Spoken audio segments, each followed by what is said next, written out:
de estragar a estátua em praça pública, né? Então é isso, o Canané está muito contente, 7 de setembro, a estátua da Tibulina vai estar lá no lugar de novo, essa mulher, essa negra que representa muito aqui a sociedade canadense, né? A comunidade canadense, então a gente tem muito respeito por ela. Então ficamos felizes pela Tibulina. Eu fico sempre, quando eu vejo essas inaugurações de estátuas, de também nome de ruas, eu fico pensando, será que o pessoal sabe realmente quem são essas pessoas e quão importante elas foram para o nosso município, para o nosso estado, para o nosso país, né? Às vezes a gente vê o nome de uma rua que, se a gente for parar para pensar, tem muita história ali por trás, né? História do nosso país, história da nossa cidade, de pessoas que a gente conhece também, né? A gente geralmente tem visto muito quando uma celebridade, né, ela acaba falecendo, o nome dela vira placa de rua, aí Paulo Gustavo, Hebe Camargo, enfim. E só que a gente também tem, antes disso, né, a Avenida Dom Pedro aqui no Guarujá, só que as pessoas sabem quem foi, enfim, é complicado. Às vezes parece uma pergunta tão óbvia, será que a pessoa não sabe quem foi Dom Pedro?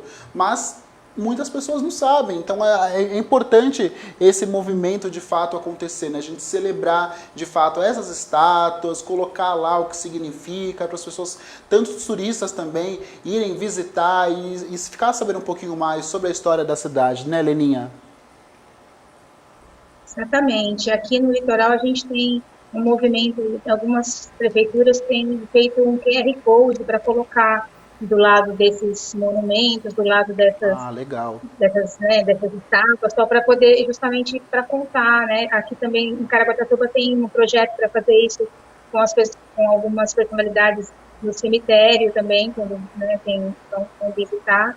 E eu acho importante porque realmente pode parecer que todo mundo conhece, mas não. Infelizmente, tem gente que não sabe, né? E também muita coisa também às vezes é banalizada, né?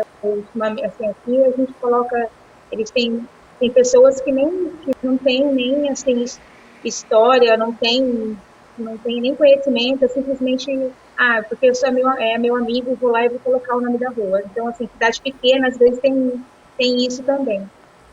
É isso aí mesmo, né, Michele? Às vezes as pessoas não sabem nem da história da sua própria cidade. Com certeza. E eu acho que a história da cidade, ela está representada nos monumentos, ela está representada nas estátuas. Então, assim, eu acho que nessa correria do dia a dia, na nossa rotina tão louca, às vezes você senta no banco de uma praça para esperar um ônibus ou para esperar alguém e você não percebe. Você está com o celular na mão, mandando, lendo mensagem, vendo, você sabe o que está acontecendo lá no Japão, nas Paralimpíadas, mas às vezes você não observa a estátua onde você está encostado, de quem que ela é. Qual a importância dela para a minha cidade?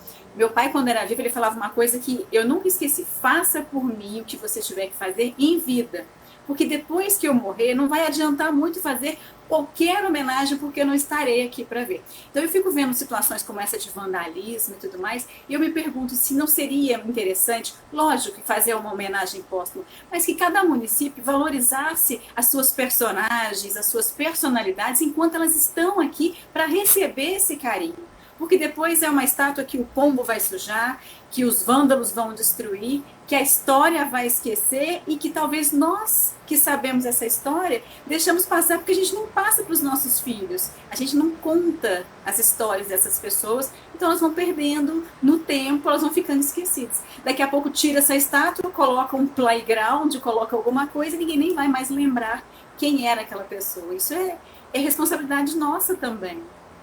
De não deixar essa história morrer, né? A gente tem que carregar aí para as próximas gerações.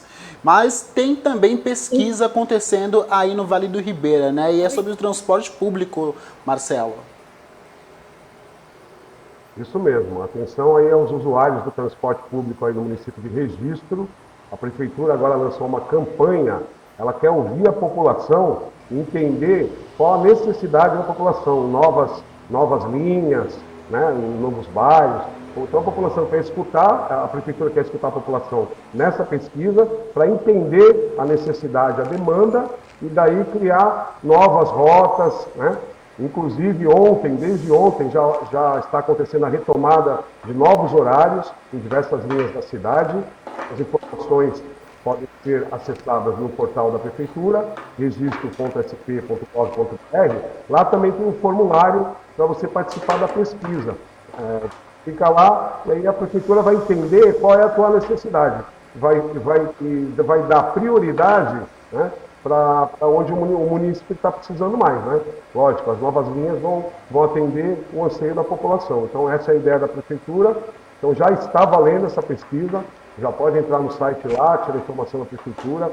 Eu não vou dizer o site aqui, o formulário, que é um formulário é impossível de falar aqui, tá? Mas no site da Prefeitura tem lá informações. Então, qualquer município de registro já pode entrar lá e ajudar a Prefeitura a entender a necessidade da população e a tentar melhorar o transporte público, que é tão deficiente aqui na nossa região, né? Tomara que melhore e tomara que a população participe em massa para ajudar o prefeito também, que está com vontade, pelo menos, né? Às vezes falta mesmo saber qual que é a necessidade da população, né? Principalmente quando é em relação ao transporte público. A gente que utiliza o transporte público, a gente tem que saber horário, né? Quanto tempo vai demorar de um ônibus para o outro, quais ônibus passam nos pontos, porque tem muitas pessoas que ficam ali horas e horas e horas e horas e horas, e quando entram em contato com a empresa, eles falam, passa de uma em uma hora. Mas já vi muitas pessoas, principalmente aqui no Guarujá, fica mais de uma hora no ponto de ônibus. Gente, mais de uma hora parado em um ponto de ônibus, você chega dentro do ônibus lá em São Paulo. Então, assim, é revoltante você ter que ficar esperando um ônibus chegar, e quando você vai pedir ajuda, você vai reclamar com a empresa responsável pelo transporte público na sua cidade, você tem que ouvir isso, que logo está passando, vamos ver o que aconteceu, e nunca resolve nada, né, Leninha? Exatamente. Essa questão do transporte público aqui no litoral, eu até trouxe, né, que o São Sebastião entrou na justiça, tirou a empresa, está com uma empresa emergencial, que está sendo alvo de várias reclamações, precisa fazer uma nova licitação. Caraguatatuba fez intervenção no transporte coletivo também. Eu já sofri muito, porque quando eu casei, eu fui morar em São Sebastião e trabalhava em Ilhabela. Então, eram 2 ônibus e uma balsa. Então, e a balsa. E é sofrível, é complicado, é difícil a vida das pessoas que utilizam o transporte público. Não tem, assim, palavras para definir. Ônibus que pega fogo, a gente já teve ônibus que quebra no meio do caminho, ônibus que falta o freio no meio da serrinha. É um desafio diário. É o que a Leninha falou, né, Michele? É um desafio diário, praticamente Velozes e Furiosos. Desafio diário para quem precisa do transporte, para os empresários do transporte e para o poder público que tem que gerenciar esse tipo de serviço. Aqui em Juiz de Fora, o transporte público, eu já tinha falado numa outra ocasião, é motivo de preocupação. No ano passado foram feitas várias paralisações, as reclamações são frequentes de mau serviço, de ônibus sujos, portas quebradas, veículos que param no meio do caminho, a pessoa tem que descer e ficar esperando o outro. Então, assim, nesse ano a Prefeitura fez várias reuniões e conseguiu chegar num consenso, até com relação ao valor da tarifa, para que as empresas possam tentar se reestruturar, se reequipar, porque elas sofreram muito durante a pandemia, porque até com a restrição de número de passageiros, de fora teve que ter. Então, foi um complicador a mais num setor que já é polêmico, né? É isso mesmo. Marcelo, muito obrigado pelas informações de hoje. Continuem aqui com a gente para o nosso debate. E, é claro, agora a Leninha com as informações lá do Litoral Norte. Leninha, tem oportunidade de emprego vindo aí do Litoral Norte, né? A Prefeitura abriu processo seletivo para os guarda-vidas temporários. Exatamente. A Prefeitura de São Sebastião está com a abertura, né, do processo seletivo para contratar guarda-vidas temporários. São 60 vagas disponíveis para iniciar no dia 12 de novembro o trabalho. São 120 dias, uma contratação por tempo determinado, né? Além dessas 60 vagas, será formado também um cadastro reserva e as inscrições podem ser feitas entre os dias 1º e 30 de setembro nos postos do Corpo de Bombeiros de São Sebastião, que ficam no centro ou em Maresias, na Costa Sul, e também no posto do Corpo de Bombeiros em Caraguatatuba. Para se candidatar a um posto de guarda-vida temporário, é necessário ter 18 anos, participar do curso específico que vai ser ministrado pelo Corpo de Bombeiros e ter o ensino fundamental completo. Esse processo de seleção inclui ainda uma prova prática de corrida e natação para você ser admitido no curso, né, dos bombeiros, e depois desse curso ainda tem uma prova teórica e uma prova prática para você começar a trabalhar como guarda-vida temporário aí a partir de novembro. São 40 horas semanais, o salário de R$ 1.692,60, além de vale transporte e vale refeição. E a gente divulgou aqui no início da semana que a gente teve, infelizmente, 3 ocorrências no único fim de semana de afogamento, né, nas praias de Caraguatatuba e São Sebastião, e essa iniciativa da Prefeitura vem aí de encontro a isso, essa oportunidade de capacitar as pessoas para ajudar a salvar vidas é muito bem-vinda. É isso mesmo, principalmente aí que tá chegando feriado, final de ano, e a gente sabe como é a situação aqui no litoral paulista, no litoral norte também, né? Todos os lugares que tem praia, o pessoal tem que ficar esperto, como a Neninha acabou de falar, já noticiamos aqui mortes devido a afogamentos, então nunca foi tão importante aqui no nosso litoral, na Baixada Santista, oportunidade de emprego nesta área. E a Polícia Civil aí no litoral norte prendeu 2 pessoas devido à venda irregular de um terreno, é isso mesmo? Exatamente, até depois eu queria ver se vocês têm esses problemas de ocupação irregular, ocupação desordenada. Aqui na ilha é uma situação muito complicada, tem um termo de ajustamento de conduta, então que é, né, assinado com o Ministério Público pela gestão anterior da Prefeitura, que precisa ser cumprido, e a Prefeitura, a atual gestão, está correndo atrás aí para cumprir regularizar esses núcleos, como vocês podem ver aí na foto. Tem muitos lugares de encosta, de áreas de preservação permanente, de lugares que não podem mesmo ser construídos, e as pessoas agem de má fé, vão lá, grilam o terreno e vendem para outras pessoas que têm o sonho de morar na praia, que querem ter uma casa própria. Então eles agem de má fé em cima dessas pessoas, e a partir da semana passada, com essa da cura de ir aos locais e avisar que o núcleo está congelado, que vai ter demolição dos lugares que não tem como ser regularizado, eles precisam cumprir o TAC.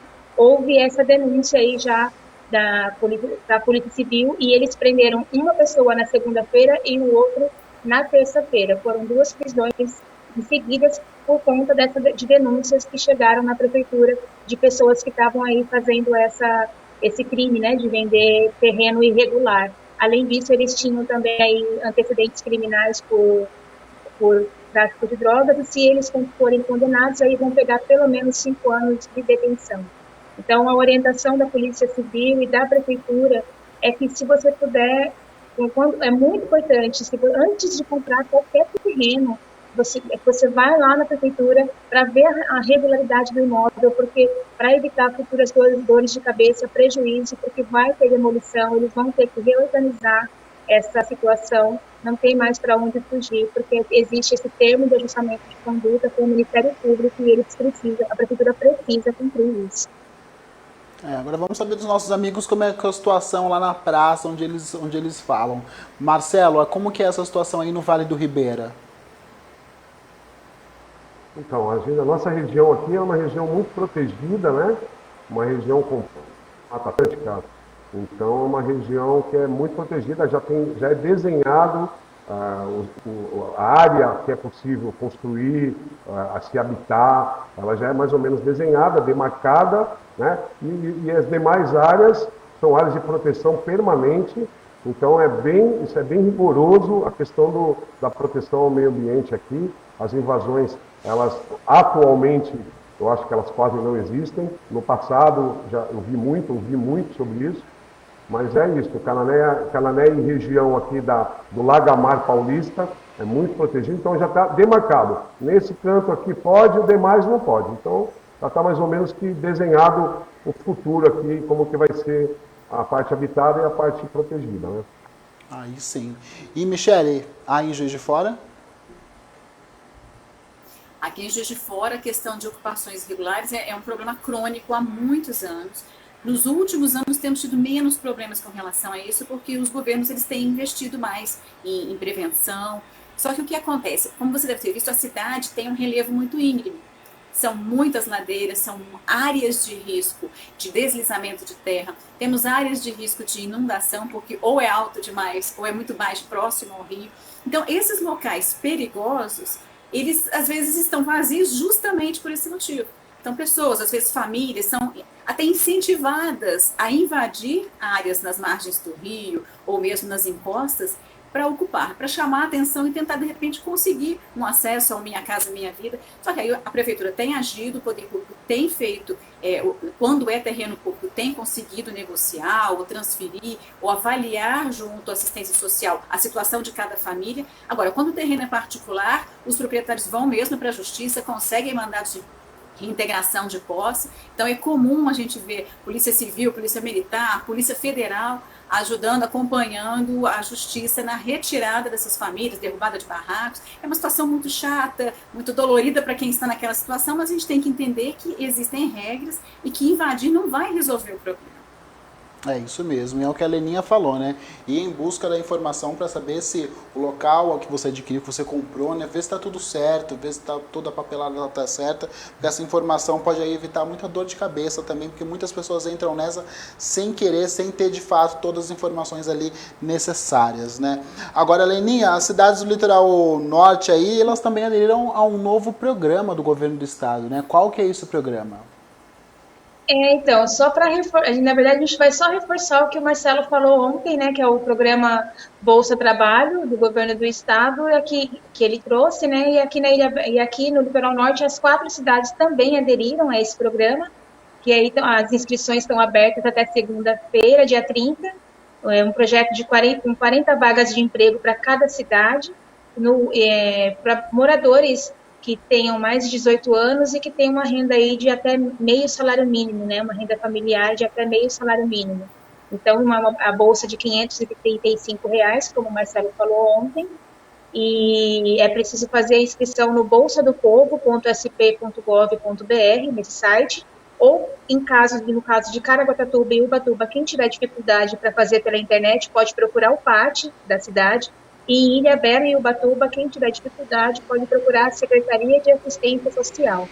Lembrando que essa seleção aí é feita nesses parâmetros socioeconômicos, né? Mulheres que são arrimo de família, que pessoas que estão há mais tempo desempregadas têm prioridade, e quem for aí aprovado para participar, além dessa bolsa, vai ter aí essa oportunidade do curso de qualificação profissional, que vai ser ministrado pela Universidade Virtual do Estado de São Paulo, a Univesp, assim como o Marcelo trouxe ontem, da cidade aí do Vale do Ribeira, que inscreveu, né, nesse programa do governo do Estado, as 4 cidades aqui do Litoral Norte também. Então tem essa oportunidade aqui também. É isso aí, oportunidade é sempre importante a gente falar aqui e também reforçar, como a Leninha disse no início aí da nota. Leninha, muito obrigada pelas informações de hoje, continua com a gente. E agora, Michele Pacheco, direto de Juiz de Fora.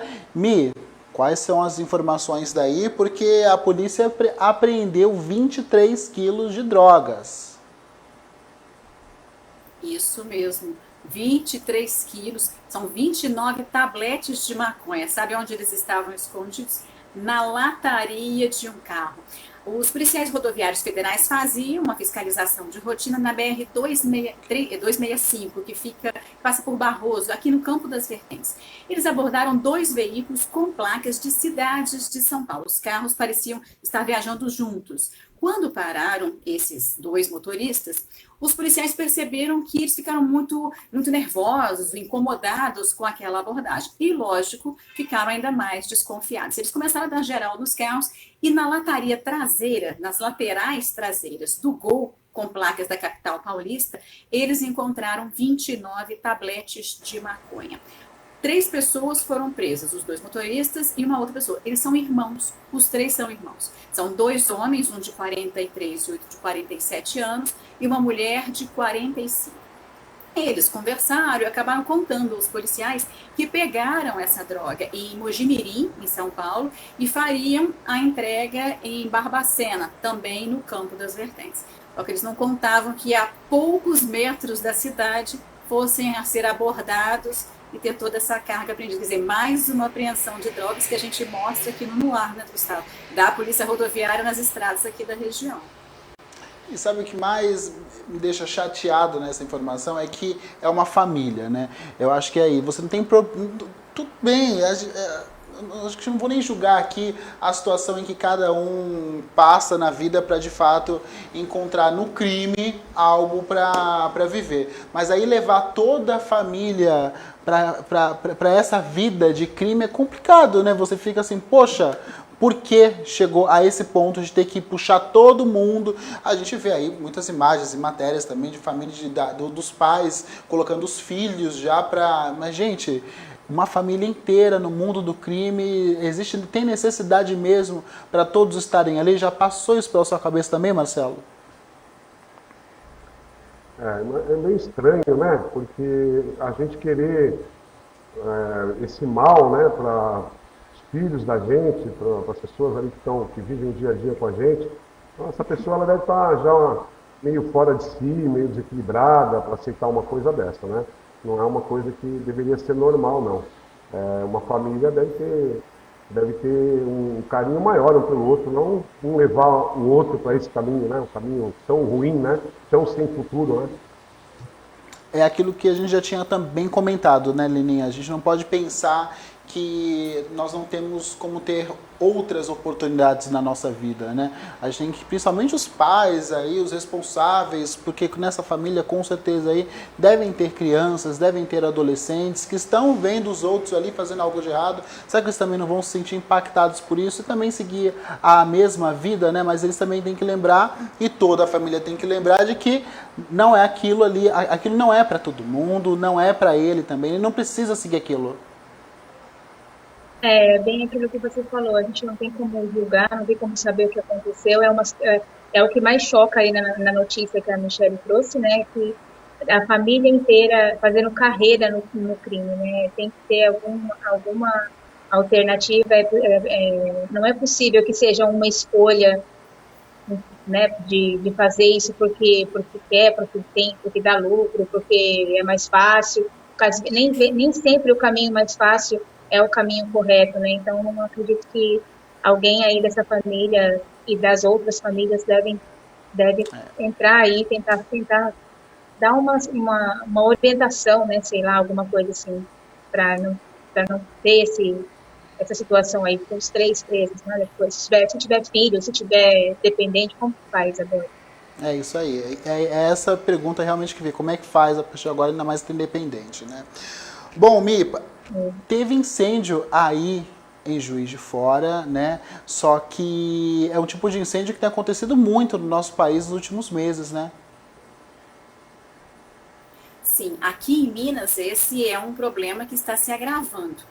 Então, as pesquisas recentes têm revelado um aumento no número de incêndios em vegetação. Aqui em Juiz de Fora tem tido com frequência. Você olha no relevo, como ele é mais alto, você às vezes está num local mais alto da cidade, você começa a ver os focos em vários pontos. E ontem teve um incêndio grande, foi lá em São João del Rei, no Campo das Vertentes. Não é só aqui na Zona da Mata, não. Em outras regiões do estado também a situação é complicada.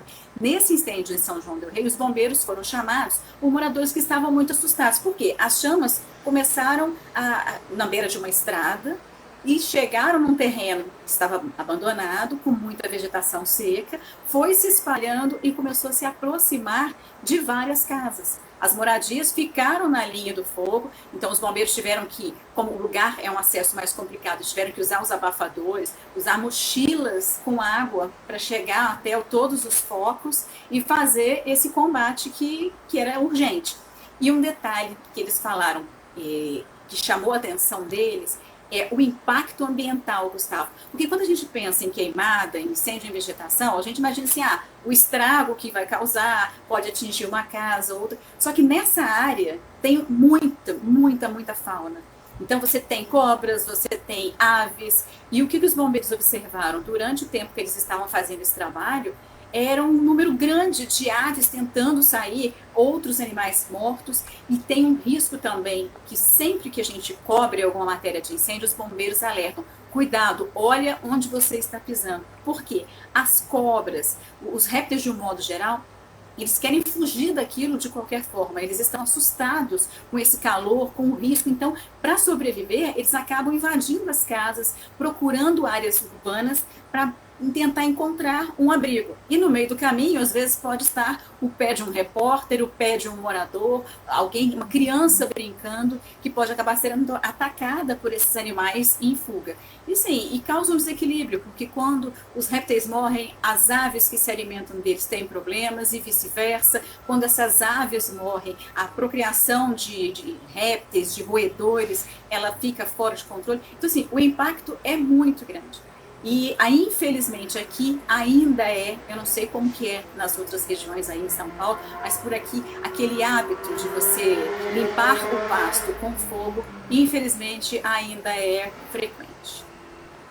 Aqui também acontece muito disso. Você tem informações daí no Vale do Ribeira, Marcelo? Então aqui, Gustavo, a gente é uma região muito úmida, né? Isso daí protege bastante aqui a nossa mata.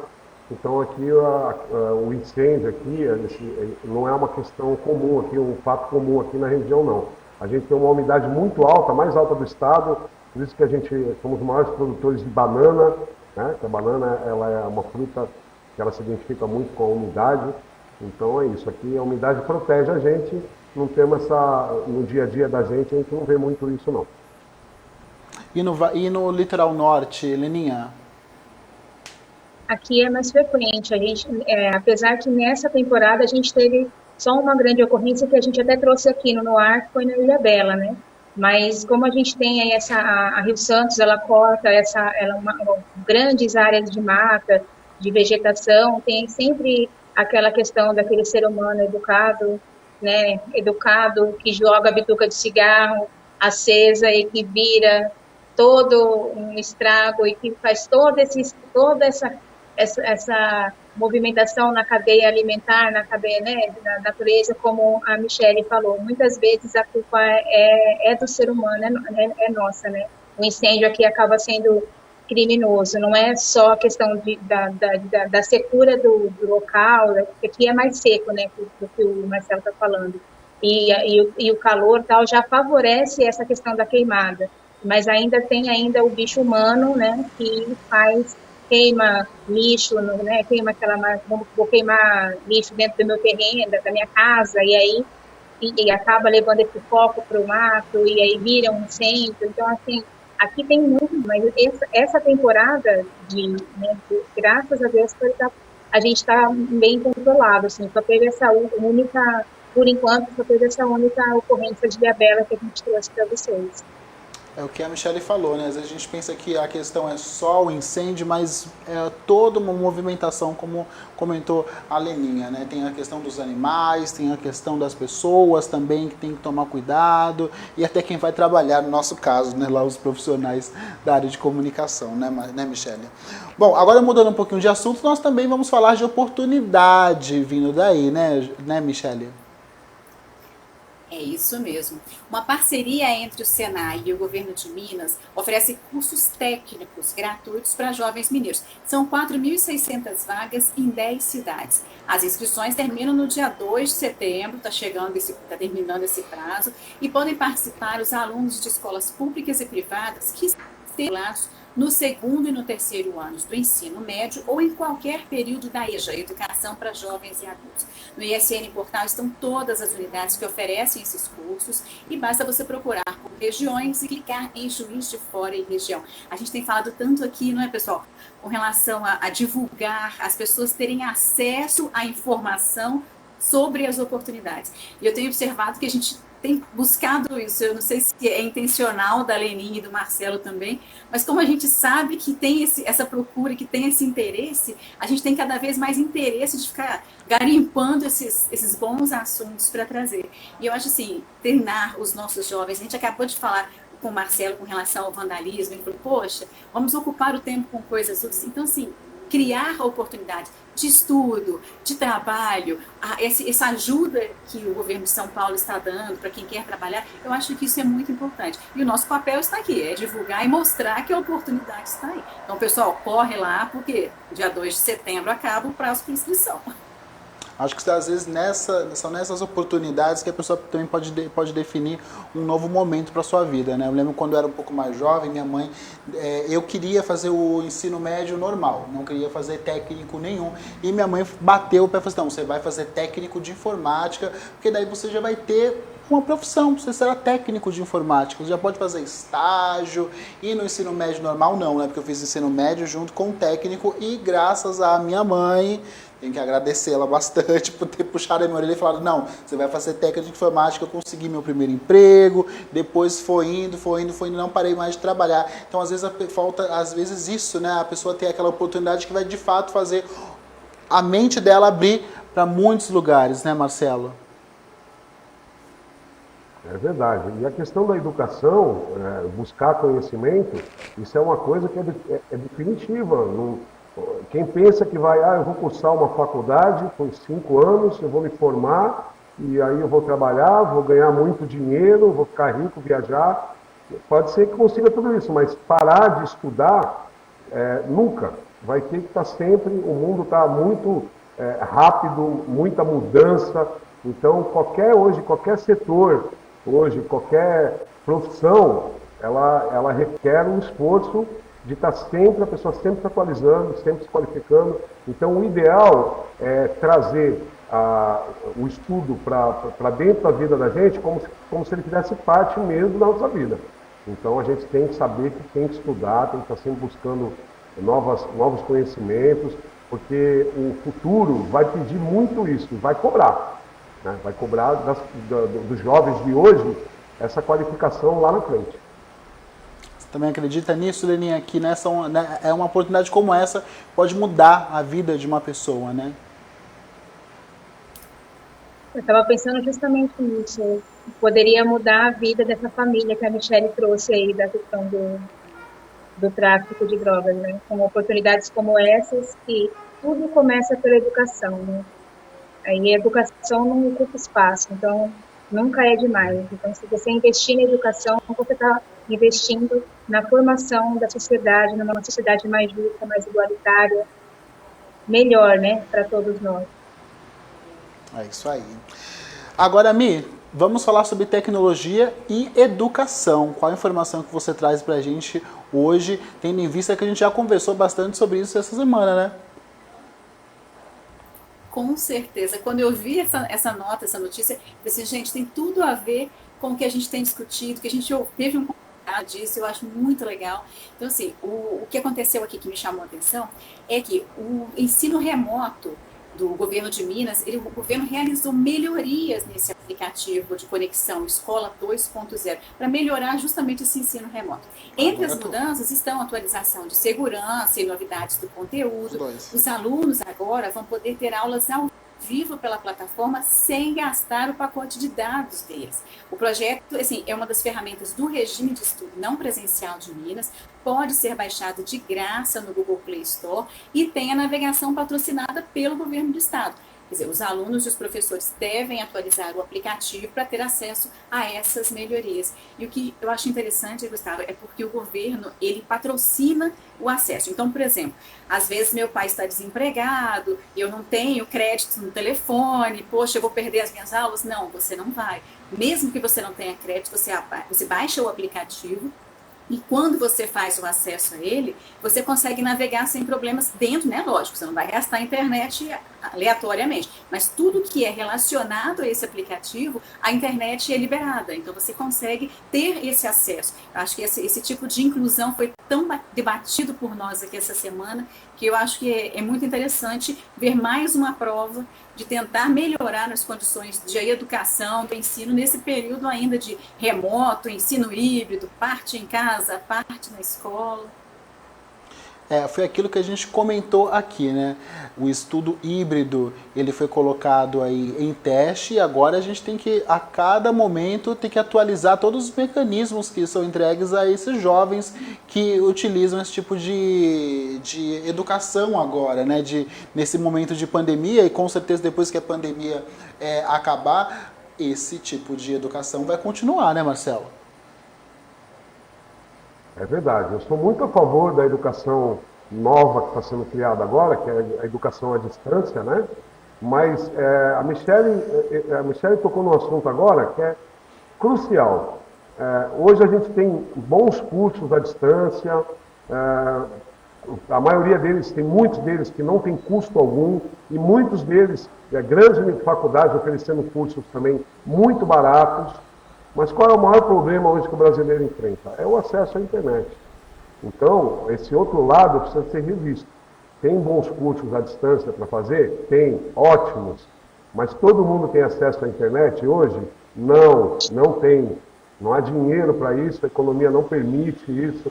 Então, essa colocação de oferecer uma forma de aprendizado, né? Mas que venha junto com a possibilidade do acesso real mesmo, né? Porque a maioria das pessoas hoje, muita gente não tem condição de comprar uma cota de internet para poder estudar. Então, muito bem colocado, parabéns aí para quem está envolvido nisso aí, porque esse outro lado é o que falta para a gente dar um up na educação no país. Existem bons cursos, muitos bons cursos, tá? Eu tenho acompanhado, muitos mesmo. Mas aonde pega? Pega no acesso. Então, a hora que esse acesso for universalizado, que as pessoas tiverem realmente condições, né, de acessar o curso, o ensino à distância, ele é muito especial, importante e faz parte já do futuro que está chegando aí, que está bem do lado aí já.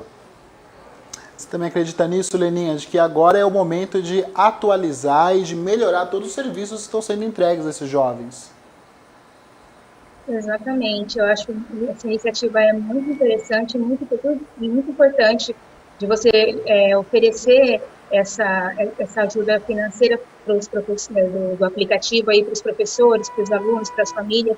Mas eu fico sempre pensando também como o governo precisa também fazer chegar naquela parcela que não tem nem como comer, quem dirá comprar o celular. Então, assim, essa questão do ensino híbrido, do ensino à distância, dessa coisa digital, eu ainda fico pensando nesse lado, porque o nosso país é um país muito desigual. Quando que isso vai chegar e como que isso vai chegar para essas pessoas? É isso aí. Gente, importantíssima essa questão da educação. Eu só gostaria de pedir, por favor, só para a direção aí, porque acredito que tem muitas pessoas falando e tá tirando um pouquinho minha concentração. O patrão ficar quieto um pouquinho, né? Agora, Mi, hoje é um dia especial, né? Hoje é um dia especial, reservei aí o finalzinho do nosso programa para falar sobre esse dia especial, que quem também nos lembrou foi o digníssimo Robson, nosso diretor de jornalismo aí também em Juiz de Fora. Pois é, gente, hoje é o dia do cão, acredita? Essas coisinhas fofas e peludas que viram a casa da gente de cabeça para baixo, que transformam a vida da gente num caos, mas hoje é o dia deles. E assim, ao mesmo tempo que é legal a gente falar dos nossos bichinhos, daqueles que tivemos e que teremos, a gente tem que lembrar também de todos aqueles que estão abandonados. A Organização Mundial de Saúde, ela fez uma pesquisa que revelou, gente, que aqui no Brasil nós temos em torno de 20 milhões de cães abandonados. É muita coisa.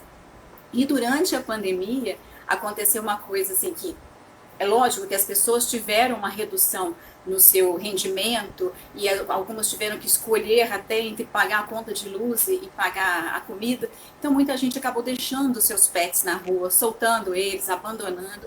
Eles foram recolhidos aqui em Juiz de Fora. O Canil Municipal trabalha com isso. E existe em andamento uma campanha muito bacana da prefeitura que chama o Me Adote aí, que o objetivo é tentar diminuir essa população canil, incentivar a adoção. Então, assim, quem tiver oportunidade, quem tiver condições de ter um bichinho, tenha, mas pense muito antes. Pense no gasto que você vai ter, no trabalho que vai dar, no sofrimento que é perder um bichinho desse depois. Então a gente tem que levar tudo isso em consideração. No espaço que você tem, no tamanho da sua casa, no tempo que você tem. Porque depois que a gente pega, adota, compra ou ganha um bichinho desse, ele se apega muito. Então, deixá-lo abandonado, soltar na rua, é muito triste. O sofrimento do animal é enorme. Então, assim, no dia do cão, eu acho que a gente tem que falar, sim, dar os parabéns a quem tem, aos bons tutores, a quem, como o Cláudio, por exemplo, que encontrou um filhotinho abandonado na rua e cuidou, levou para o veterinário e hoje está lá. É uma alegria para ele. Aqui em casa nós temos uma gatinha adotada, temos uma cachorrinha, faz uma diferença enorme na vida da minha filha de 10 anos, na nossa vida. Assim, é um gasto que vale a pena se você tem condições de arcar com ele. Se não tem, não pegue. Não pegue, porque depois abandonar, não é, Gustavo, Leninha, Marcelo? É uma maldade muito grande. Essa é a principal maldade. Eu acho que a mensagem que tem que ficar não é legal você adotar ou pegar um cachorrinho ou qualquer animal que seja só para você ficar postando foto nas redes sociais. Ele vai ser o seu companheiro de vida, você vai ter que cuidar, ele tem alma, ele também tem sentimento, ele fica chateado, ele fica com raiva, ele quer carinho, ele quer atenção. É quase como um filho, né, gente? Então você tem que ter essa consciência de que não é um brinquedo, né, Marcelo? É isso mesmo. O animal, e tem inclusive muitos filhotinhos, né? E pequenininho, é uma gracinha, né? Aí cresceu, aí já faz um pouco mais de cocô, já cheira um pouco mal. É que nem filho, gente. Então, é que nem filho. Filho é tão bonitinho quando pequenininho, ele vai crescer, ele vai dar cara dor de cabeça, chega uns 15 anos ali, já quer dar na cara do pai, então assim... Tem que pensar muito antes de ter um animal em casa, porque um animalzinho é a mesma coisa que um filho. Ele vai durar anos, ele vai trazer diversos problemas, diversas despesas, ele vai trazer diversas alegrias também, mas muitas tristezas também. Então, na hora de pensar em adquirir um animal doméstico, pensa bastante, vai para casa, esfria a cabeça, pensa mais um pouquinho, porque eu tenho meus cãezinhos, meus gatinhos, eu sei o trabalho que dá. Agora, eu queria deixar registrado aqui que é muito importante que as autoridades promovam mais castrações de animais de rua e até animais domésticos mesmo. Esse ato deveria ser uma coisa mais constante, para ter um controle maior, né? Que a gente percebe que tem muita gente que gosta de criar um animal, vai lá, tem 10 filhotes e depois fica lá, joga um para um lado, um para o outro, dá para alguém, não sabe se vai cuidar direito. Então é isso aí, o recado é esse. A Michele está de parabéns pela essa lembrança aí do Dia do Cão. E sempre que for pensar em adotar um animalzinho, pensa pelo menos umas 5 vezes, por favor. É isso mesmo, né, Leninha? Tem que pensar várias vezes antes. Perfeito, vocês falaram tudo. Bom senso, né, para você ter um animal. Porque eu sou suspeita de falar porque eu sou mãe de pet. Eu perdi a minha cachorrinha que tinha 18 anos comigo. E eu tenho uma outra que tem 8 anos, né? Eu sou mãe de pet, para mim é como se fosse um filho mesmo. E aqui no litoral, essa questão das castrações é uma coisa muito válida, bem legal. Ilhabela tem um hospital veterinário público para atender essas pessoas que muitas vezes tem a questão do custo, né? É muito caro você cuidado quando o seu bichinho fica doente. Então, todo um conjunto. Precisa ter o poder público, como o Marcelo disse, né, investindo mais na castração, nessas questões para não deixar os cachorrinhos soltos, abandonados na rua, e a pessoa ter bom senso, né? Se você não tem condição, não dá um passo maior do que a sua perna, porque é uma vida. Pode não ser uma criança, mas é uma vida. Ele tem alma, ele tem sentimento, igual o Gustavo falou. É isso mesmo, é essa mensagem que fica. Tenha consciência, bom senso e pense duas vezes, não só no agora, quando ele está pequenininho, bonitinho, igual o Marcelo falou, mas quando ele crescer e querer acabar com toda a sua casa, você tem que ter paciência, porque vai ser uma dor de cabeça, mas ele também vai te dar muitas alegrias. Gente, muito obrigado pelas informações de hoje. Marcelo, Leninha, Michele, estaremos amanhã novamente aqui a partir das 15 horas, tá bom? E é claro, a gente não pode esquecer logo durante toda a nossa programação, iremos relembrar todos das estreias e também do Conexão Ribeira todo ar no final de semana, no ar todo final de semana aqui na ISTV. Muito obrigado, pessoal, e até amanhã, tá bom? Tchau, até amanhã. E obrigado também a você aí de casa que ficou com a gente durante toda essa hora aqui na ISTV, compartilhando as informações, debatendo junto conosco todas as notícias do dia. A gente se vê amanhã a partir das 15 horas e você pode continuar acompanhando a nossa programação de séries e filmes clássicos a partir de agora. Tchau!